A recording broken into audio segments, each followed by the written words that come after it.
Hello students, today we will start with chapter 2 of unit 1 and the name of the topic is electric field. ਹੁਣ electric field topic start ਕਰਨ ਤੋਂ ਪਹਿਲਾਂ ਬੇਟੇ ਆਪਾਂ basic ਦੋ definitions discuss ਕਰਦੇ ਹਾਂ। ਫਸਟ ਤਾਂ ਹੈ ਟੈਸਟ ਚਾਰਜ। ਹੁਣ ਟੈਸਟ ਚਾਰਜ ਕਿਹੜਾ ਚਾਰਜ ਹੁੰਦਾ? ਨੰਬਰ 1 ਇਹ ਇੱਕ ਇਮੈਜਨਰੀ ਚਾਰਜ ਹੁੰਦਾ, ਇਹ ਰਿਐਲਿਟੀ ਦੇ ਵਿੱਚ ਐਗਜ਼ਿਸਟ ਨਹੀਂ ਕਰਦਾ। ਹਮੇਸ਼ਾ ਇਹਨੂੰ ਆਪਾਂ ਕੰਸੀਡਰ ਕਰਦੇ ਹਾਂ ਵੀ ਇਹ ਪੋਜ਼ਿਟਿਵ ਚਾਰਜ ਹੁੰਦਾ 1 ਕੂਲਮ ਦਾ। ਤੇ ਇਹਦੀ ਇੱਕ ਹੋਰ ਪ੍ਰੋਪਰਟੀ ਹੈ ਬੇਟਾ ਵੀ ਇਹ ਹਮੇਸ਼ਾ ਇਟ ਵਿਲ ਆਲਵੇਜ਼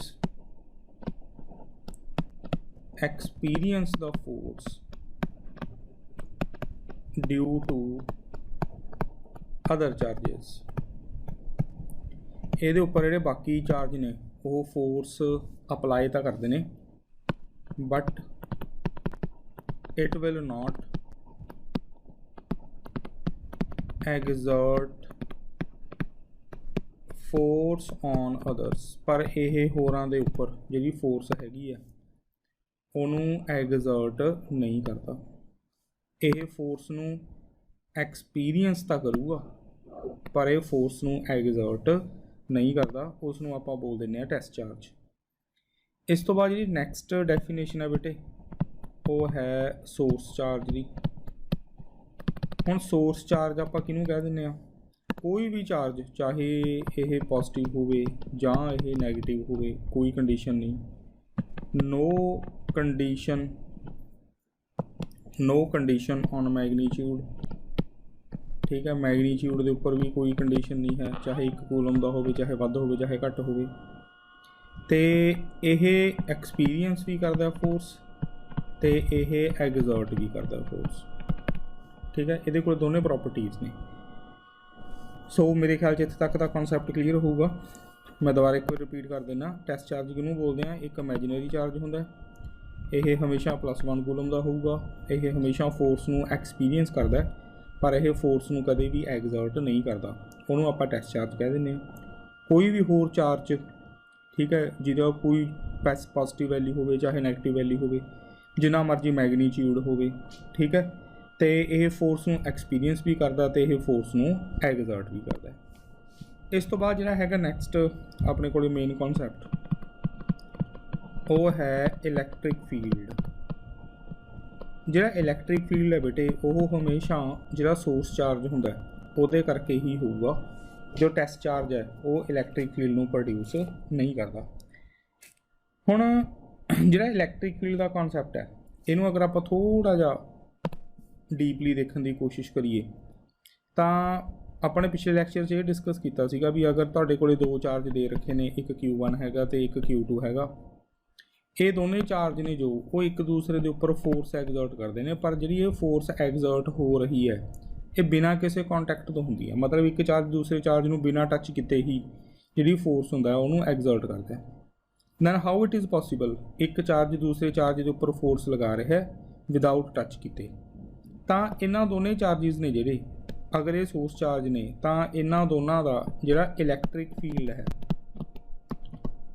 ਉਹ ਇੱਕ ਦੂਸਰੇ ਦੇ ਨਾਲ ਇੰਟਰੈਕਟ ਕਰਦਾ। ਮਤਲਬ ਆਪਾਂ ਇਹ ਗੱਲ ਕਹਿ ਸਕਦੇ ਹਾਂ ਵੀ ਦੋ ਚਾਰਜ ਇਲੈਕਟ੍ਰਿਕ ਫੀਲਡ ਦੇ ਥਰੂ ਇੱਕ ਦੂਸਰੇ ਨਾਲ ਇੰਟਰੈਕਟ ਕਰਦੇ ਨੇ। As a result of that interaction ਜਿਹੜੇ ਦੋ ਚਾਰਜ ਨੇ ਜਾਂ ਅਟਰੈਕਟ ਕਰਨਗੇ ਤੇ ਜਾਂ ਇਹ ਰਿਪੈਲ ਕਰਨਗੇ।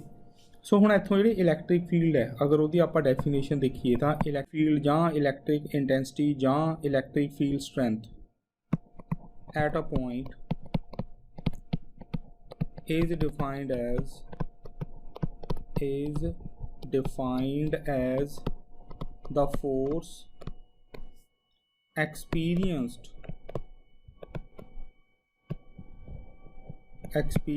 by a unit positive test charge placed at that point without disturbing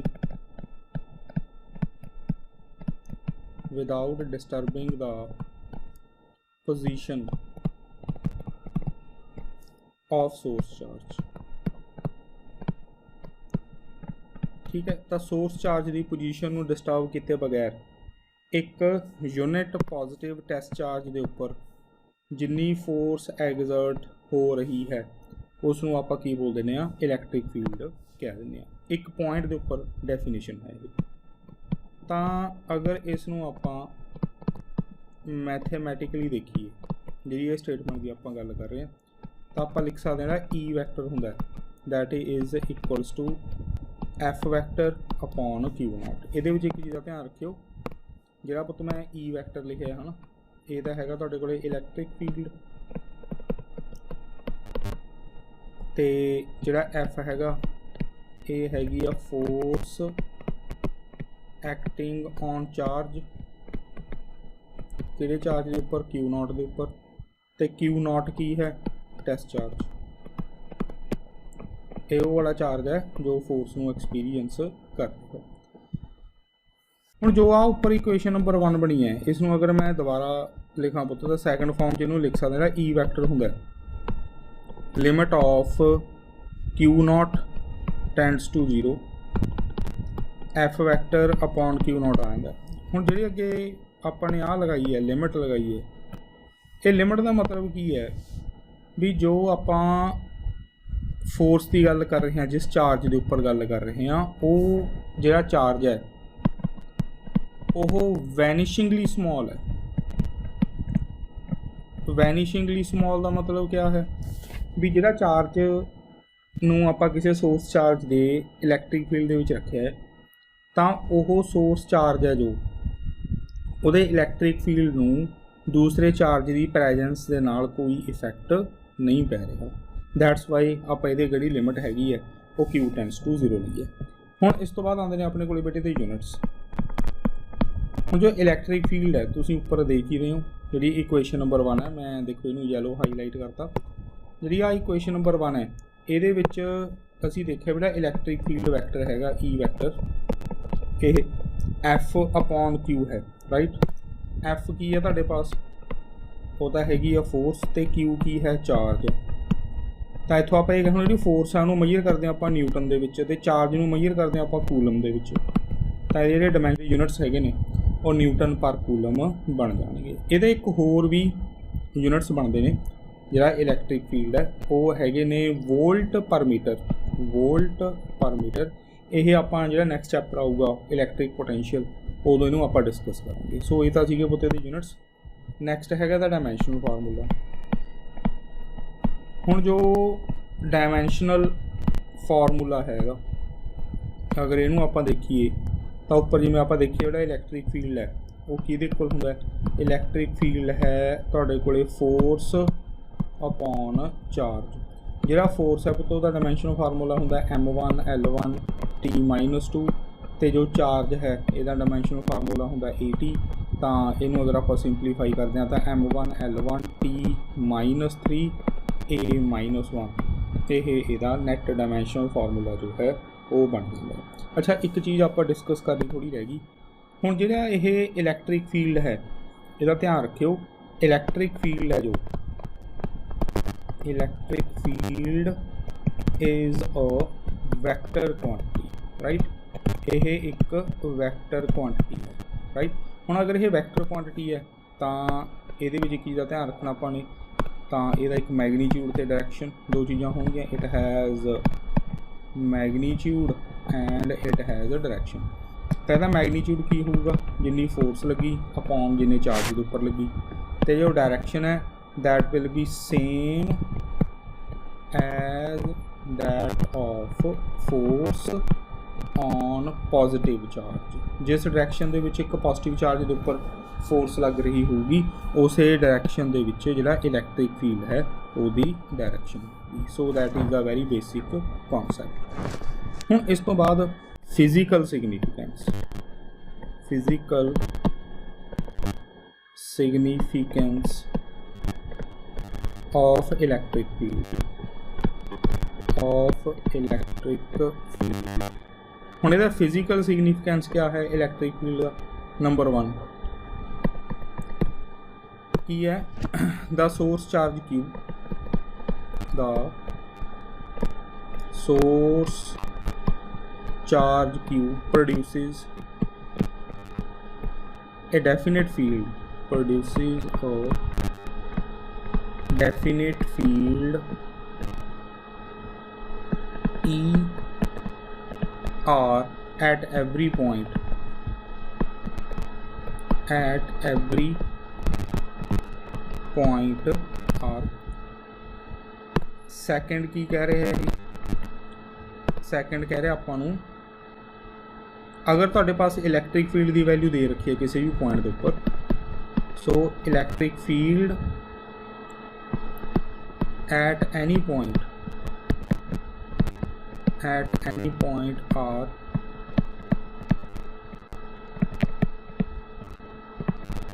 can be used to find the force on charge Q naught at that point. Force किमें कैलकुलेट करोगे तुसीं? तो फोर्स में कैलकुलेट करने लिए आप देखा ही सीगा जिहड़ा E हुंदा वो F upon Q not equal हुंदा। अगर क्रॉस मल्टीप्लाई करिए तो जिहड़ा F हैगा पुत्त वो Q नॉट E इक्वल बन जाएगा। I think it is clear. हुण मैं थोड़ा जिहनूं दोबारा एलैबोरेट करदा। जिहड़ी तुहाडे कोले हैगा फस्ट सिग्निफिकेंस लिखिਆ है, फस्ट सिग्निफिकेंस का मतलब ये है बेटे भी अगर तुहाडे पास एक सोर्स चार्ज है तो सोर्स चार्ज तो अलग अलग डिस्टेंस के उपर अलग अलग इलैक्ट्रिक फील्ड होएगा। मैं की बोलिया, एक अगर तुहाडे कोले सोर्स चार्ज दे रखे तो उस सोर्स चार्ज तो अलग अलग डिस्टेंस के उपर अलग अलग इलैक्ट्रिक फील्ड होगा। अगर डिस्टेंस सेम है तो इलैक्ट्रिक फील्ड सेम है, अगर डिस्टेंस अलग है तो इलैक्ट्रिक फील्ड अलग है। हुण सैकेंड सिग्निफिकेंस की है, अगर किसी पॉइंट के उपर इलैक्ट्रिक फील्ड तुहाडे पास गिवन है उत्थों तुसीं फोर्स की वैल्यू फाइंड आउट करनी है तो फोर्स है जिहड़ी ओह charge multiply by electric field होएगी at that point. Clear. So ये सी तुहाडे कोले फिजिकल सिग्निफिकेंस। हुण हैगा next article electric field due to a point charge. Electric field due to point charge, right. So जो electric field due to point charge, जो point charge है इत्थे ये सोर्स चार्ज की तरह बिहेव कर रहा है। सो लेट अस कंसीडर जो क्यू हैगा अपने पास ये है तुहाडे कोल कोई भी सोर्स चार्ज तो जो क्यू नॉट है ये एक टेस्ट चार्ज है, ठीक है। तो आर है जो वो इन्होंने सैपरेशन कह सकते हैं, डिस्टेंस कह दो सोर्स चार्ज तो जिथे तुम इलैक्ट्रिक फील्ड की वैल्यू फाइंड आउट करनी है। सो लेट अस सपोज आ तुहाडे पास दे रखा सोर्स चार्ज क्यू तो एक टेस्ट चार्ज है जोड़ा मैं वो पी पॉइंट के उपर रख देना। किहड़ा पॉइंट है पी जिथे आप इलैक्ट्रिक फील्ड की वैल्यू फाइंड आउट करनी है। मैं रिपीट कर रहा बेटे क्यू सोर्स चार्ज करके पी पॉइंट के उपर इलैक्ट्रिक फील्ड तुसीं फाइंड आउट करना है तो उस पॉइंट के उपर इलैक्ट्रिक फील्ड फाइंड आउट करने के लिए तुसीं क्या करोगे, एक पॉइंट पी के उपर चार्ज क्यू नॉट नूं अज्यूम कर लोगे। हुण क्यू तो जिहड़ा पी का डिस्टेंस हैगा मैं अज्यूम कर लेना भी ये डिस्टेंस दे रखे आपां नूं स्मॉल आर। तो अकॉर्डिंग टू डेफिनेशन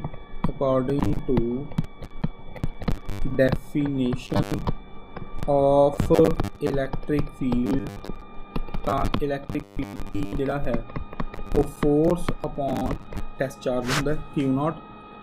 फोर्स की वैल्यू कैलकुलेट करांगे कूलम्स लॉ तो 1/4πε0 source charge test charge divided by square of separation divided by Q not.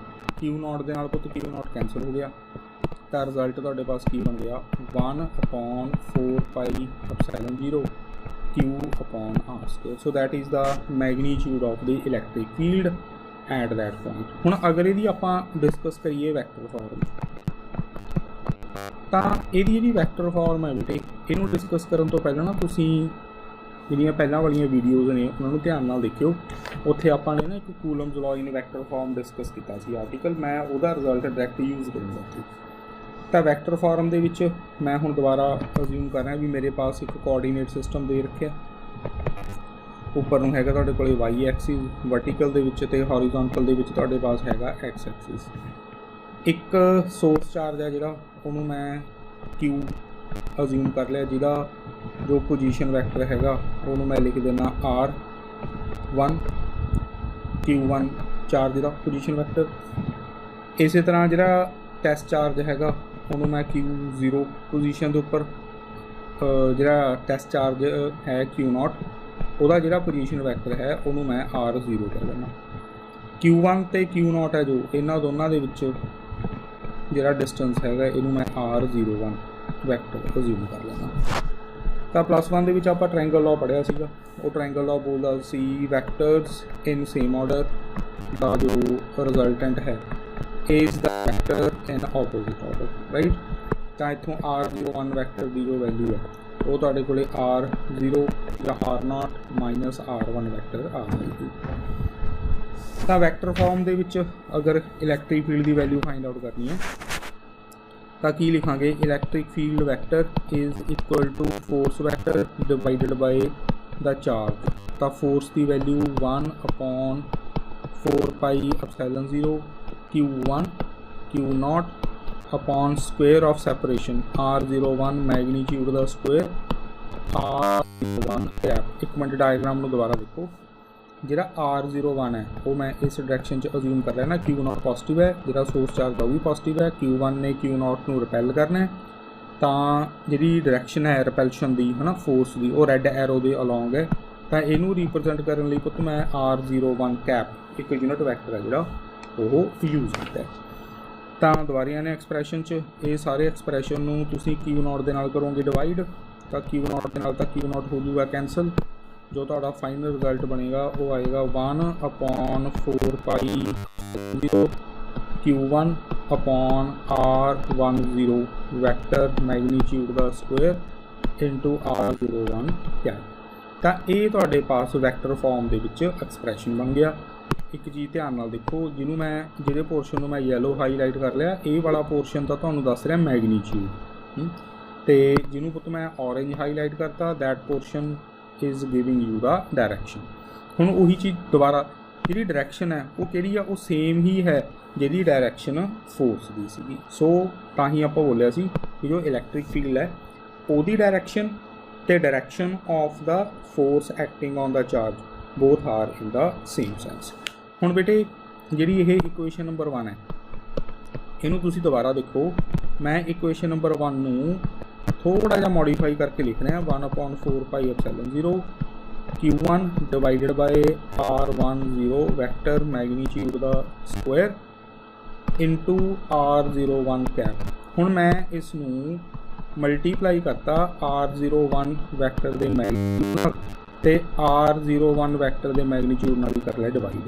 तो डिनोमीनेटर दे विच तां मेरे को पावर होगी थ्राइस, तो इनू सॉल्व करके रिजल्ट बनूगा 1/4πε0 Q1 upon R01 vector magnitude का into R01 cap, sorry R01 vector.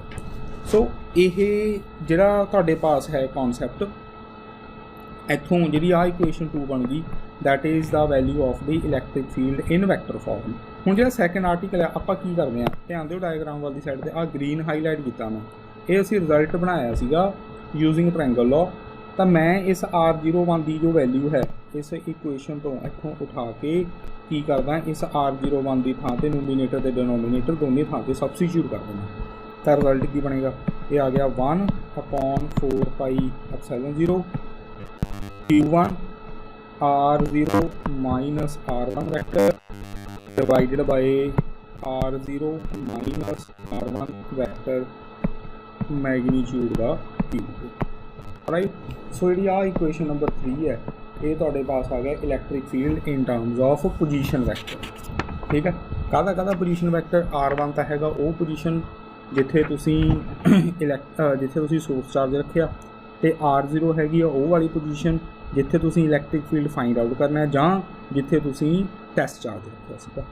ਹੁਣ ਬੇਟੇ ਇਹ ਤਾਂ ਸੀਗਾ ਗੱਲ ਉਦੋਂ ਜਦੋਂ ਸਾਡੇ ਕੋਲੇ ਹੈਗਾ ਸਿਰਫ ਇੱਕ ਸੋਰਸ ਚਾਰਜ, ਪਰ ਅਗਰ ਸਾਡੇ ਕੋਲੇ ਜ਼ਿਆਦਾ ਨੰਬਰ ਦੇ ਵਿੱਚ ਸੋਰਸ ਚਾਰਜ ਹੋਣ ਤਾਂ ਫਿਰ ਤੁਸੀਂ ਕੀ ਕਰੋਗੇ net electric field find out ਕਰਨ ਵਾਸਤੇ, ਤਾਂ ਉਦੋਂ net electric field find out ਕਰਨ ਦੇ ਲਈ ਤੁਸੀਂ ਜਿਹੜਾ ਸੁਪਰਪੋਜੀਸ਼ਨ ਪ੍ਰਿੰਸੀਪਲ ਹੈਗਾ ਉਹ ਯੂਜ਼ ਕਰੋਗੇ। ਸੋ ਨੈਕਸਟ ਟੌਪਿਕ ਹੈ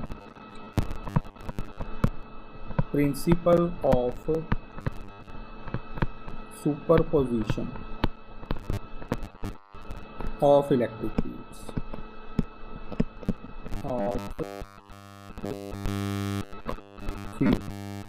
value of electric field find out ਕਰਨ ਦੇ ਲਈ due to large number of charges ਆਪਾਂ principle of superposition of electric fields ਨੂੰ discuss ਕਰਾਂਗੇ। so let us consider ਮੇਰੇ ਪਾਸ ਆ ਤਾਂ ਪੁੱਤ ਦੇ ਰੱਖਿਆ y axis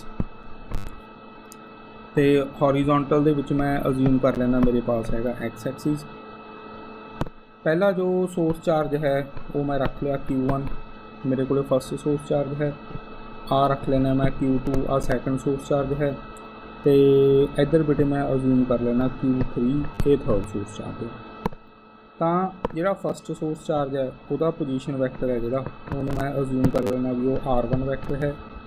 ਥਰਡ ਦਾ ਜਿਹੜਾ ਸੋਰਸ ਚਾਰਜ ਦਾ ਪੋਜੀਸ਼ਨ ਵੈਕਟਰ ਹੈ ਉਹ R3 ਅਜ਼ਿਊਮ ਕਰ ਲੈਂਦੇ ਹਾਂ। ਅਤੇ ਜਿਹੜਾ ਪੁੱਤ ਸੈਕੰਡ ਦਾ ਹੈਗਾ ਉਹਨੂੰ ਮੈਂ R2 ਅਜ਼ਿਊਮ ਕਰ ਲੈਂਦਾ। ਅਤੇ ਇਹ ਸਾਰੇ ਇਲੈਕਟ੍ਰਿਕ ਫੀਲਡ ਐਗਜ਼ਰਟ ਕਰ ਰਹੇ ਨੇ, ਇਹਨਾਂ ਸਾਰਿਆਂ ਦਾ ਵੈਲਿਊ ਆਪਾਂ ਨੇ P ਪੁਆਇੰਟ ਦੇ ਉੱਪਰ ਫਾਈਂਡ ਆਊਟ ਕਰਨੀ ਹੈ। ਤਾਂ ਉੱਥੇ ਮੈਂ ਇੱਕ ਟੈਸਟ ਚਾਰਜ Q0 ਹੈ ਜਿਹੜਾ ਉਹਨੂੰ ਰੱਖ ਲਿਆ, ਅਤੇ ਜਿਹੜਾ ਇਹ Q0 ਹੈਗਾ ਇਹਦਾ ਜਿਹੜਾ ਪੋਜੀਸ਼ਨ ਵੈਕਟਰ ਹੈਗਾ ਉਹਨੂੰ ਮੈਂ R0 ਕਹਿ ਦਿੰਦਾ। ਕੀ ਮੇਰੀ ਇੰਨੀ ਗੱਲ ਕਲੀਅਰ ਆ? ਹੁਣ ਧਿਆਨ ਨਾਲ ਦੇਖੋ, ਜਿਹੜਾ Q1 ਹੋਊਗਾ ਉਹਨੇ Q0 ਨੂੰ ਰਿਪੈਲ ਕਰਨਾ ਵੈਕਟਰ ਫੋਰਸ ਦੇ ਨਾਲ। ਇਹਦੀ ਵੈਲਿਊ ਕੀ ਹੋਊਗੀ? ਇਹ ਹੋਊਗੀ 1/0 Q1 Q0 upon R01 vector magnitude ਦਾ ਸਕੁਅਰ R01 ਕੈਪ। ਇਹ ਆਪਾਂ ਉੱਪਰ ਡਰਾਈਵ ਵੀ ਕੀਤਾ, ਦੇਖੋ ਤੁਸੀਂ ਧਿਆਨ ਨਾਲ। ਇਹ ਜਿਹੜੀ ਇਕੁਏਸ਼ਨ ਨੰਬਰ 1 ਹੈ ਉਹ ਮੈਂ ਲਿਖ ਲਈ, ਐਗਜ਼ੈਕਟ ਉਹੀ ਆਰਟੀਕਲ ਹੈ ਉਹ ਤੋਂ ਦੁਬਾਰਾ ਰਿਪੀਟ ਹੋ ਗਿਆ। ਤਾਂ ਇਸੇ ਤਰ੍ਹਾਂ ਜਿਹੜਾ Q2 ਹੈ, ਧਿਆਨ ਨਾਲ ਦੇਖੋ Q2 ਹੈ ਜੋ ਉਹਨੇ ਵੀ Q0 ਨੂੰ ਰਿਪੈਲ ਕਰਨਾ। ਕਿਉਂ? ਕਿਉਂਕਿ Q2 ਹੈ ਜਿਹੜਾ ਉਹ ਵੀ ਪੋਜ਼ੀਟਿਵ ਹੈ, ਜਿਹੜਾ Q0 ਹੈ ਉਹ ਵੀ ਪੋਜ਼ੀਟਿਵ ਹੈ। ਤਾਂ ਇਹਨੂੰ ਕੀ ਕਰਤਾ? ਰਿਪੈਲ ਕਰਤਾ। ਇਹ ਜਿਹੜੀ ਫੋਰਸ ਤਾਂ ਕੀ ਬਣਿਆ? ਇਹ ਆ ਗਿਆ 1/4πε0 Q2 Q0 divided by R20 vector magnitude square R20 cap. ਕਿਉਂਕਿ ਅਸੀਂ ਵੈਕਟਰ ਫਾਰਮ ਦੀ ਗੱਲ ਕਰ ਰਹੇ ਇਸ ਲਈ ਸਾਨੂੰ ਨਾਲ ਡਾਇਰੈਕਸ਼ਨ ਹੈ ਜਿਹੜੀ ਉਹ ਵੀ ਸਪੈਸੀਫਾਈ ਕਰਨੀ ਪਏਗੀ। ਹੁਣ ਇਸੇ ਤਰ੍ਹਾਂ ਪੁੱਤਰ ਜੀ ਜਿਹੜਾ Q3 ਹੈਗਾ ਉਸਨੇ ਵੀ Q0 ਨੂੰ ਰਿਪੈਲ ਕੀਤਾ ਇੰਨੀ ਫੋਰਸ ਨਾਲ, F03 ਫੋਰਸ ਨਾਲ। ਕਿਆ Q3 Q0 upon R03 vector magnitude ਦਾ ਸਕੁਅਰ R30 ਕਲੀਅਰ। ਸੋ ਦੁਬਾਰਾ ਦੇਖੋ ਧਿਆਨ ਨਾਲ, ਇਕੁਏਸ਼ਨ ਨੰਬਰ 1 ਫਸਟ ਚਾਰਜ ਦੀ ਫੋਰਸ ਕੱਢ ਰਹੀ ਹੈ ਟੈਸਟ ਚਾਰਜ ਦੇ ਉੱਪਰ, ਇਕੁਏਸ਼ਨ ਨੰਬਰ 2 ਸੈਕੰਡ ਚਾਰਜ ਦੀ ਫੋਰਸ ਕੱਢ ਰਹੀ ਹੈ ਟੈਸਟ ਚਾਰਜ ਦੇ ਉੱਪਰ, ਇਕੁਏਸ਼ਨ ਨੰਬਰ 3 ਥਰਡ ਚਾਰਜ ਦੀ ਫੋਰਸ ਕੱਢ ਰਹੀ ਹੈ ਟੈਸਟ ਚਾਰਜ ਦੇ ਉੱਪਰ। ਅਗਰ ਅਸੀਂ ਹੁਣ ਨੈਟ ਫੋਰਸ ਫਾਈਂਡ ਆਊਟ ਕਰੀਏ Q0 ਦੇ ਉੱਪਰ ਤਾਂ ਉਹ F1 ਫੋਰਸ, F2 ਫੋਰਸ ਅਤੇ F3 ਫੋਰਸ ਦਾ ਵੈਕਟਰ ਸਮ ਹੋਊਗਾ। 1/4πε0 ਤੇ Q0 ਕਾਮਨ ਨੇ, ਉਹ ਚੱਕ ਕੇ ਆਪਾਂ ਨੇ ਬਾਹਰ ਕੱਢ ਲਏ, ਬਾਕੀ ਵੈਲਿਊਜ਼ ਮੈਂ ਲਿਖਤੀਆਂ। ਸੋ ਜਿਹੜੀ ਇਹ ਇਕੁਏਸ਼ਨ 4 ਹੈ ਇਹਨੇ ਤੁਹਾਨੂੰ ਨੈਟ ਫੋਰਸ ਦੇਤੀ। ਇਲੈਕਟ੍ਰਿਕ ਫੀਲਡ ਦੀ ਡੈਫੀਨੇਸ਼ਨ ਹੈਗੀ ਹੈ ਫੋਰਸ ਅਪੋਨ ਚਾਰਜ, ਰਾਈਟ। ਪਰ ਹੁਣ ਇੱਥੇ ਜਿਹੜੀ ਫੋਰਸ ਹੈ ਉਹ ਇੱਕ ਚਾਰਜ ਕਰਕੇ ਤਾਂ ਲੱਗ ਨਹੀਂ ਰਹੀ। that force is due to large number of charges. as a result what we need to do, ਜਿਹੜਾ F ਹੈ ਇਹਨੂੰ ਮੈਂ ਰਿਪਲੇਸ ਕਰਕੇ ਹੁਣ F net ਲਿਖ ਲੈਣਾ। F net ਦੀ ਵੈਲਿਊ ਕਿਹੜੀ ਹੋਊਗੀ? ਜਿਹੜੀ ਆਪਾਂ ਇਕੁਏਸ਼ਨ ਨੰਬਰ 4 ਤੋਂ ਫਾਰਮੂਲੇਟ ਕੀਤੀ ਹੈ ਨਾ ਬੇਟੇ, ਇਹ ਸਾਰੀ ਵੈਲਿਊ ਹੈ ਜਿਹੜੀ ਇਹ ਤੁਹਾਡੇ ਕੋਲੇ F net ਦੀ ਵੈਲਿਊ ਹੈ। ਤਾਂ ਮੈਂ ਇਸ F net ਦੀ ਵੈਲਿਊ ਨੂੰ ਉਠਾ ਕੇ ਇਸ ਸਿਚੁਏਸ਼ਨ 'ਚ ਆਪਾਂ ਇੱਥੇ ਸਬਸਟੀਟਿਊਟ ਕਰ ਦਾਂਗੇ। ਤਾਂ ਰਿਜ਼ਲਟ ਕੀ ਬਣੇਗਾ? ਮੈਂ ਦੁਬਾਰਾ ਨਹੀਂ ਲਿਖ ਰਿਹਾ, ਉਹੀ ਲਿਖ ਲਿਓ ਤੁਸੀਂ ਦੁਬਾਰਾ। डिवाइड करांगे हो जाएंगे कैंसल। सो जो हम फाइनल रिजल्ट है वो की बन जूगा, इलैक्ट्रिक फील्ड की वैल्यू है जो that is 1/4 and we have Q1 R10 vector magnitude square R10 Q2 upon R20 vector R20 plus Q3 upon R30 vector magnitude square R3 plus so on. मतलब अगर तुहाडे कोले n चार्जिस ने तां ये टर्म है जो वो n तक रिपीट होंदी रहेगी। सो ये सी बेटे अपने कोले बेसिक जिहा कॉन्सैप्ट इलैक्ट्रिक फील्ड का। हुण इस तो बाद जिहड़ा है next continuous charge distribution next topic है जो कंटीन्यूअस चार्ज डिस्ट्रीब्यूशन। हुण जो कंटीन्यूअस चार्ज डिस्ट्रीब्यूशन है इहदा मतलब की है भी जो चार्ज है ये हुण डिस्क्रीट नहीं है, आपां इसनूं डिस्ट्रीब्यूट कर लिया कंटीन्यूअसली। मतलब जिस तरह मैं अज्यूम करदा भी मेरे पास आ एक वायर है, इस वायर के उपर मैं जिहड़ा चार्ज है उन्होंने डिस्ट्रीब्यूट कर देना, मैं इस वायर के उपर जिहड़ा पॉजिटिव चार्ज है क्लीयर। सैकेंडली मैं अज्यूम करदा भी मेरे पास एक शीट है 2 डायमेंशनल, मैं इस शीट के उपर जिहड़ा चार्ज है वो डिस्ट्रीब्यूट कर दूँगा इन दिस वे। ठीक है, मेरे पास बेटे एक सॉर्ट ऑफ क्यूब है या क्यूबॉइड अज्यूम भी कर सकते हो, कोई हार्डली मैटर, मतलब 3 डायमेंशनल स्ट्रक्चर होना चाहिए। सो लेट अस सपोज आ मेरे पास एक क्यूब है ते इस क्यूब दे विच जिहड़ा पॉजिटिव चार्ज हैगा वो यूनीफॉर्मली हुण जो चार्ज डिस्ट्रीब्यूशन है वो इस तरह की होनी चाहिए है भी ना तो किसी थां दे उपर चार्ज की अकोमूलेशन होवे ते ना ही किसी पॉइंट के उपर चार्ज है उस दी तुहाडे पास सॉर्ट ऑफ डेफिशिएंसी होवे, ना तो किते चार्ज इकट्ठा पिया होवे ते ना ही कोई अजिही पोजीशन होवे जिथे जिहड़ा चार्ज हैगा ओह साडे पास मतलब ना प्रेजेंट होवे। अगर प्रेजेंट है तो यूनीफॉर्मली है, अदरवाइज जिहड़ा चार्ज है उहदी कोई प्रेजेंस नहीं है। तो जो फस्ट है इनू आपां बोलते हैं जो लाइन के उपर किया है 1 डायमेंशनल है जी ये डिस्ट्रीब्यूशन। तो लीनियर चार्ज डिस्ट्रीब्यूशन, ठीक, इस लीनियर चार्ज डिस्ट्रीब्यूशन ते हुंदा की है that is charge upon length. तो मैं अज्यूम करदा भी साडे कोले स्मॉल चार्ज हैगा DQ जो प्रेजेंट है डी लेंथ के उपर, तो इत्थों अगर मैं क्रॉस मल्टीप्लाई करावां तो DQ की वैल्यू पुत लैम्डा DL आ जाएगी। इस तरह जी सरफेस चार्ज डिस्ट्रीब्यूशन है उन्होंने आप 2 डायमेंशनल बोलते हैं that is called surface charge करांगे तो सिग्मा दे नाल that is equal to small value of charge on small area. तो इत्थों जिहड़ा DQ है उसकी वैल्यू सिग्मा DS आ जाएगी। जी थर्ड ये होंगी पुत्र वॉल्यूम चार्ज डिस्ट्रीब्यूशन रो ना डिनोट करांगे, ये की होगी charge DQ upon small volume DV। तो जिहड़ा DQ है वो तुहाडे कोले रो DV बन जाएगा। सो कंटीन्यूअस चार्ज डिस्ट्रीब्यूशन दे विच असीं पढ़िया भी 3 तरह की चार्ज डिस्ट्रीब्यूशन होंदी है। नंबर 1 लीनियर चार्ज डिस्ट्रीब्यूशन जिन्होंने लैम्डा दे नाल डिनोट करते हैं। नंबर 2 डिस्कस किया आपने सरफेस चार्ज डिस्ट्रीब्यूशन जिसनों सिग्मा दे नाल डिनोट करते हैं। नंबर 3 आपने पढ़िया है वॉल्यूम चार्ज डिस्ट्रीब्यूशन, ठीक है, जिसनों रो दे नाल डिनोट करते हैं। हुण बेटे अगर इन्हां चार्ज डिस्ट्रीब्यूशनस करके इलैक्ट्रिक फील्ड की वैल्यू फाइंड आउट करनी होगी तो इलैक्ट्रिक फील्ड किवें electric field due to linear charge distribution. Electric field ते फोर्स ये आप दोनों साइमल्टेनियसली कैलकुलेट कर लेंगे, फोर्स भी चार्ज डिस्ट्रीब्यूशन करके तो इलैक्ट्रिक फील्ड भी चार्ज डिस्ट्रीब्यूशन करके। सो लेट अस सपोज मेरे पास एक लाइन है, एक मैं सॉर्ट ऑफ इस तरह की एक लाइन ड्रॉ करती या एक वायर कह सकते हैं आप, राइट। ਇਹਦੇ ਉੱਪਰ ਜਿਹੜਾ ਪੋਜ਼ਿਟਿਵ ਚਾਰਜ ਹੈ ਉਹਨੂੰ ਆਪਾਂ ਨੈਗੇਟਿਵ ਫਾਰਮ ਦੇ ਡਿਸਟ੍ਰੀਬਿਊਟ ਤੇ ਇਸ ਲਾਈਨ ਦੇ ਉੱਪਰ ਮੈਂ ਇੱਕ ਸਮਾਲ ਫਰੈਗਮੈਂਟ ਹੈ ਜਿਹੜਾ ਉਹ ਕੰਸੀਡਰ ਕਰ ਲੈਣਾ। ਆਹ ਸਮਾਲ ਫਰੈਗਮੈਂਟ ਮੈਂ ਕੰਸੀਡਰ ਕਰ ਲਿਆ, ਥੋੜਾ ਜ਼ਿਆਦਾ ਵੱਡਾ ਹੋ ਗਿਆ ਸਮਾਲ ਹੋ ਗਿਆ। ਸੋ मैं इस तरह एक स्मॉल फ्रैगमेंट है जो वो कंसीडर कर लिया सच दैट इस स्मॉल फ्रैगमेंट की जो लेंथ हैगी है वो है DL तो ये उपर जो चार्ज है वो है DQ। तो आप हुणे पिछली लास्ट आर्टिकल पढ़ के आए भी वो लैम्डा है लीनियर चार्ज डिस्ट्रीब्यूशन, ये होंदा DQ अपॉन DL। तो इत्थों अगर मैं DQ that will B lambda DL। Clear. तो कूलम्स लॉ के अकॉर्डिंगली अगर आप फोर्स फाइंड आउट करिए, मैं अज्यूम कर लेना भी आ एक पॉइंट है, यह पॉइंट इस चार्ज डिस्ट्रीब्यूशन तो आर डिस्टेंस के उपर पे है। कूलम लॉ के अकॉर्डिंग इत्थे मैं एक टेस्ट चार्ज अज्यूम कर लेना Q0 आऊगा 1 upon 4 pi epsilon 0। First charge DQ charge distribution वाला, दूसरा चार्ज Q0 जिसनों अपने P पॉइंट के उपर रखिया divided by square of distance. तो आ तुहाडे कोले स्मॉल वैल्यू ऑफ फोर्स आ गई DF।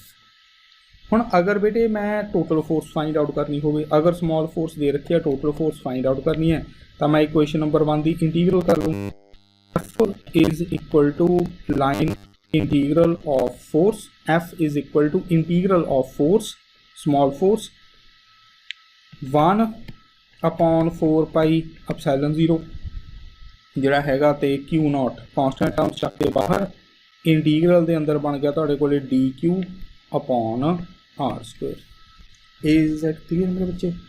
हुण मैं इस DQ की वैल्यू इक्वेशन नंबर 2 तो इक्वेशन नंबर 1 दे विच सब इक्वेशन नंबर 3 दे विच सबस्टिट्यूट कर देना। तो रिजल्ट बन गया Q0 epsilon 0 integral of lambda DL upon R square. So ये तुहाडे पास मैग्नीट्यूड ऑफ फोर्स आ जाएगा। हुण डायग्राम नूं दोबारा देखो, मैं अज्यूम कर लेना भी इस डायरैक्शन दे विच तुहाडे पास आर कैप वैक्टर लग रहा है। तो वैक्टर फॉर्म दे विच formula is equals to Q upon Q0 upon lambda DL upon into r. तो ये तुहाडे कोल फोर्स आ गई। ये इलैक्ट्रिक फील्ड आ गया तुहाडे पास लीनियर चार्ज डिस्ट्रीब्यूशन करके, ते उपर बेटे नैट फोर्स आ गई लीनियर चार्ज डिस्ट्रीब्यूशन।